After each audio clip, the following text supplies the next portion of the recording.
দেবতাদের মধ্যে শ্রেষ্ঠ মহাদেব। আজ শুনব তার এক অলৌকিক ত্যাগের কাহিনী যা আপনাকে প্রেরণা দেবে।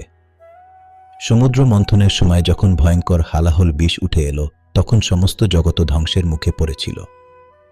দেবতারা ভীত হয়ে মহাদেবের শরণাপন্ন হলেন, কারণ এই বিষের প্রভাব থেকে বাঁচার ক্ষমতা আর কারোর ছিল না। জগৎকে রক্ষা করতে ভোলানাথ একা এগিয়ে এলেন। তিনি নিজের হাতের তালুতে তুলে নিলেন সেই বিষ।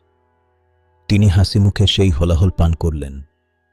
মাতা পার্বতী তার কণ্ঠ রোধ করলেন যাতে বিষ শরীরে না ছড়ায়। এই ত্যাগ মহাদেবকে করল নীলকণ্ঠ।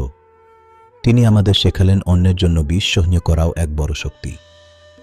জীবনেও যখন বিষের মতো কঠিন পরিস্থিতি আসবে, ভয় পাবেন না। মহাদেবের মতো ধৈর্য আর সাহস নিয়ে এগিয়ে চলুন। মনে রাখবেন, ত্যাগ ছাড়া বড় কিছু অর্জন সম্ভব নয়। নিজের ভেতরের নেতিবাচকতাকে গিলে ফেলুন এবং জগতের মঙ্গলে কাজ করুন। মহাদেবের এই কাহিনী ভালো লাগলে লাইক দিন এবং আমাদের চ্যানেলে সাবস্ক্রাইব করুন। জয় শিব শম্ভু।